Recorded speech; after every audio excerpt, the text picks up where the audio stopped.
ফিরে এলাম ব্রেকের পর। আরো একটা বড় খবরের দিকে নজর রাখতে হচ্ছে। অনুপ্রবেশ ও রাজ্যের মাদ্রাসা নিয়ে বিস্ফোরক অভিযোগ বিজেপির। গুজরাট পুলিশের জালে এক বাংলাদেশি নাগরিক, ধর্মীয় পরিচয় জাল করার অভিযোগ বিজেপির। ঠিক কি অভিযোগ করা হচ্ছে?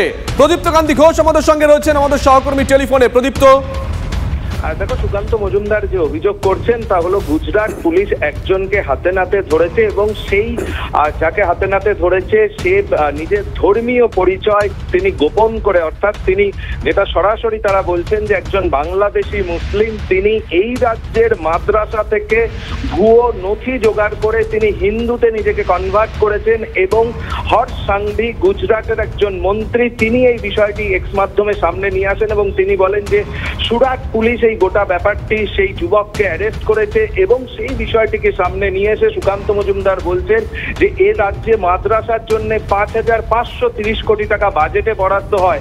রাজ্য সরকার কি গোটা রাজ্যের ডেমোগ্রাফিকে বদলে দিতে চাইছে? মমতা বন্দ্যোপাধ্যায় কি সেই কাজ করতে চাইছেন? এবং এই কাজটাকে সঙ্গে থাকা প্রদীপ্ত, আসবো তোমার কাছে। শ্রমিক ভট্টাচার্যের সঙ্গে আমরা যোগাযোগ করেছি, সাংসদ। শ্রমিক বাবু, আপনি তো পুরো বিষয়টা শুনলেন, আপনার রিয়াকশনটাকে নিয়ে নেই। আপনি রিয়াকশনটা শুনিনি আমি বিষয়টা, আমি একটি মিটিং থেকে আপনার ফোনে যোগ দিলাম। অনুপ্রবেশ এবং রাজ্যের মাদ্রাসা নিয়ে বিস্ফোরক অভিযোগ বিজেপির তরফ থেকে করা হয়েছে। গুজরাট পুলিশের জালে একজন বাংলাদেশি নাগরিক ধরা পড়ে, ধর্মীয় পরিচয় জাল করার অভিযোগ করা হয়েছে। আপনারা পুরো গোটা বিষয়টাকে দেখছেন কিভাবে? দেখুন, আমরা একমাত্র রাজনৈতিক দল যারা 80 দশক থেকে সীমিত শক্তি নিয়ে বলে এসেছি, যেখানে একটা সাইলেন্ট ডেমোগ্রাফিক ইনভেশন চলেছে।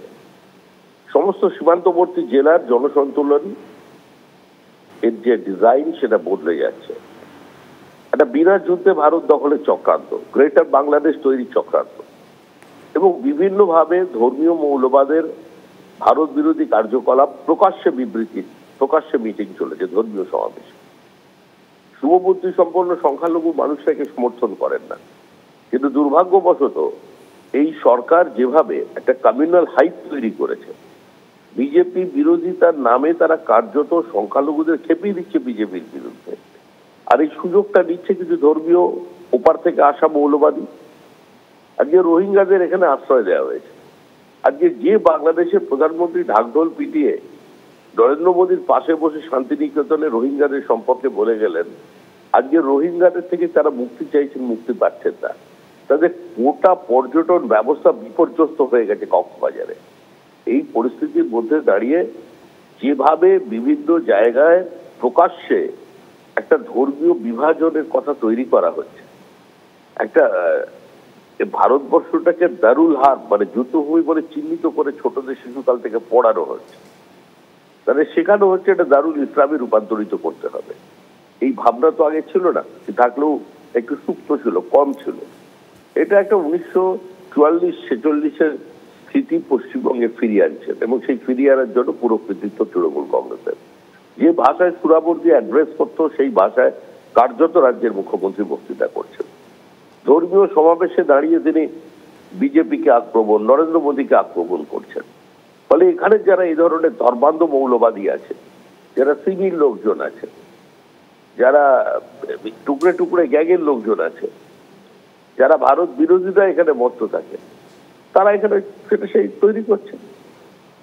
তো এর বিরোধিতা সকলকে করতে হবে। বেশ, বুঝতে পেরেছি। দল মত নির্বিশেষে তৃণমূল, কংগ্রেস, বিজেপি, সিপিএম ভুলে গিয়ে আজকে পশ্চিমবঙ্গটাকে বাঁচাতে হবে।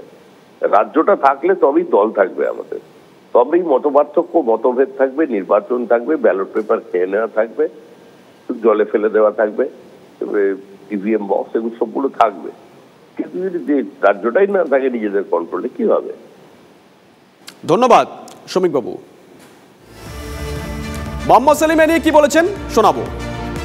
প্রথম প্রশ্ন করি বিজেপিকে বা কেন্দ্রীয় সরকারকে, তো তিনি কি তুলে ধরেছেন প্রধানমন্ত্রীর কাছে, বাংলাদেশ প্রধানমন্ত্রীর কাছে, যে বাংলাদেশ থেকে কি করে জমি এখানে চলে আসছে, বা এখান থেকে ওখানকার ঘটনা এখানে কীভাবে প্রভাব ফেলছে, এখানকার ঘটনা ওখানে কীভাবে প্রভাব ফেলছে? এগুলো তো বাইলেটারি আলোচনা করতে হয়, এগুলো তো বিবৃতি দেওয়ার কথা নয়। আর প্রথম জানতে চাই, যে বিজেপি বলছে এই কথাটা, সে প্রধানমন্ত্রী বা আমাদের দেশের স্বরাষ্ট্রমন্ত্রী কেন বাংলাদেশের প্রধানমন্ত্রীর নজরে আনেননি যে এই জঙ্গি এখানে আসছে বা ঢুকছে? আর স্বরাষ্ট্রমন্ত্রীকে প্রধানমন্ত্রী কেন জিজ্ঞেস করছেন না, বিজেপি কেন জিজ্ঞেস করছে না যে সীমানায় তো বিএসএফ আছে, তার মধ্যে ঢুকছে কি করে?